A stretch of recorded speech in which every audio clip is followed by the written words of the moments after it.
जब जब भारत के संविधानता इतिहास में महान क्रांतिकारियों की बात होती है तब भारत माँ के इस वीर सपूत का जिक्र होगा।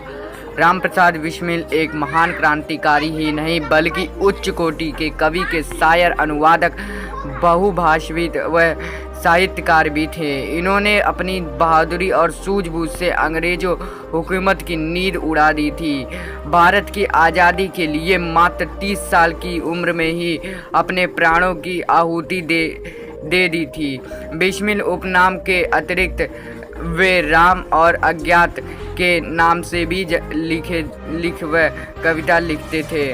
उनकी प्रसिद्ध रचना सरफरोशी की तमन्ना गाते हुए ना जाने कितने क्रांतिकारी देश की आज़ादी के लिए फांसी के तख्ते पर झूल गए।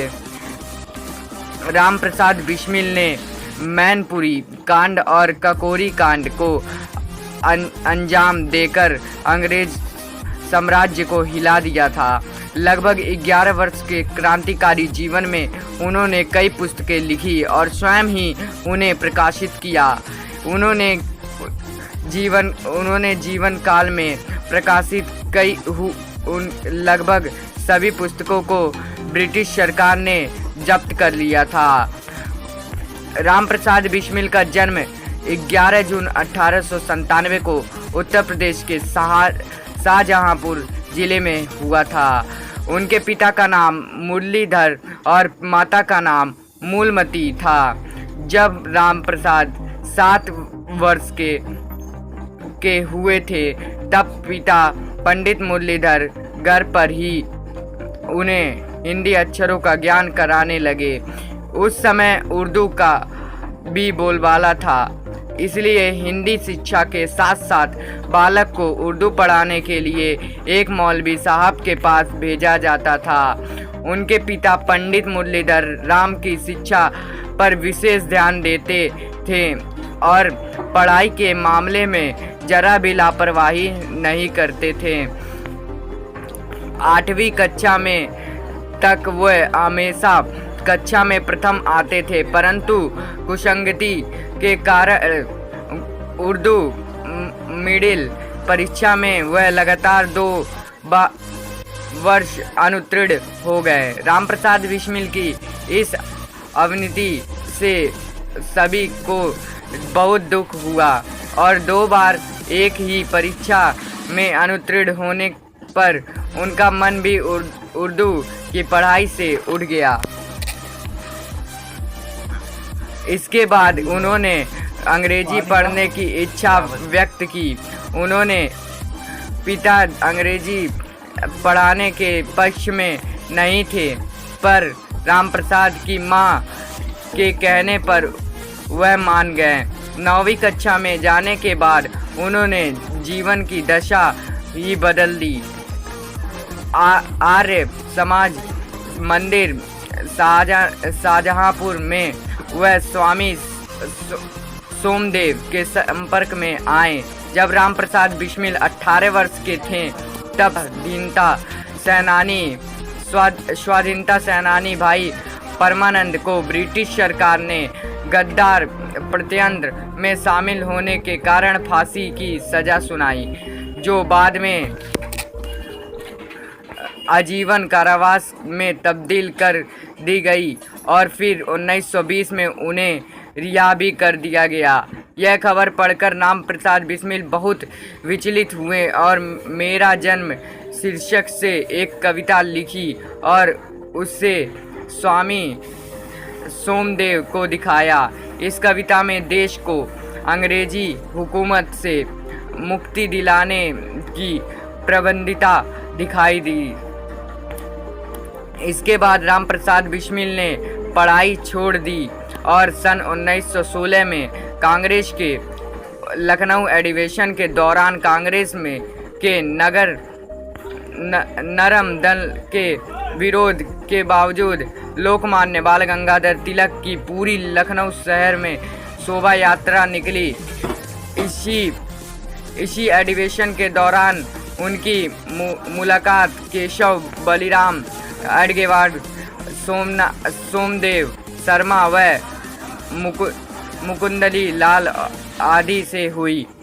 इसके बाद कुछ साथियों की मदद से उन्होंने अमेरिका के स्वतंत्र का इतिहास नामक एक पुस्तक प्रकाशित किया। उत्तर प्रदेश सरकार ने प्रकाशित होते ही प्रतिबंधित कर दिया। रामप्रसाद बिस्मिल ने अंग्रेजी साम्राज्यवाद से लड़ने और देश को आज़ाद कराने के लिए मातृदेवी नाम के एक क्रांतिकारी संगठन की स्थापना की। इस कार्य के लिए उन्होंने औरैया के पंडित गेंदा लाल दीक्षित की मदद ली। स्वामी सोमदेव चाहते थे कि इस कार्य में रामप्रसाद की मदद कोई अनुभवी व्यक्ति करे। इसी कारण उन्होंने परिचित पंडित गेंदा लाल से करवाया। रामप्रसाद बिस्मिल की तरह पंडित ने भी शिवाजी समिति नाम की एक क्रांतिकारी संगठन की स्थापना की थी। दोनों ने मिलकर इटावा, मैनपुरी, आगरा और शाहजहां जिले के युवकों को देश की सेवा के लिए संगठित किया। जनवरी 1918 में बिस्मिल ने देशवासियों के नाम संदेश नाम का एक फ्लेमेट प्रकाशित किया और अपनी कविता मैनपुरी की प्रतिज्ञा के साथ साथ इसका भी वितरण करने लगे। सन 1918 में उन्होंने अपने संगठन को मजबूत करने के लिए 3 बार डकैती भी डाली।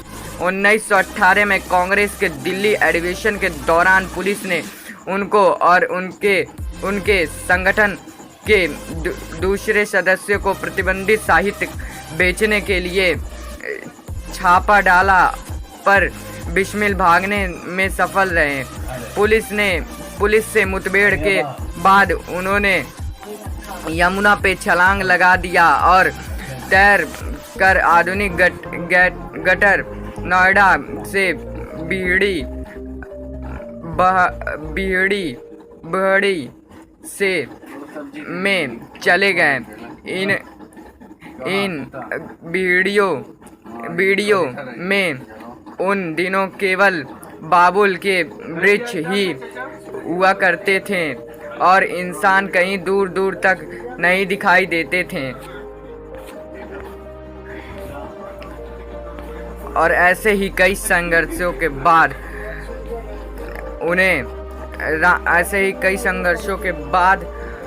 उन्हें रामप्रसाद बिस्मिल नाम से प्रसिद्धि मिली।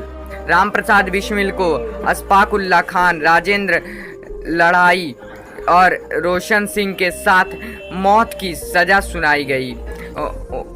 उन्हें 19 दिसंबर 1927 को गोरखपुर जेल में फांसी दे दी गई। जिस समय रामप्रसाद बिस्मिल को फांसी लगी उस समय जेल के बाहर हजारों लोग उनकी अंतिम दर्शन की प्रतीक्षा कर रहे थे। हजारों लोग उनकी शव यात्रा में सम्मिलित हुए और उनका अंतिम संस्कार वैदिक मंत्रों के साथ राप्ती के तट पर किया। और ऐसे ही हमारे देश के महान क्रांतिकारी श्री रामप्रसाद बिस्मिल जी की मृत्यु हो गई।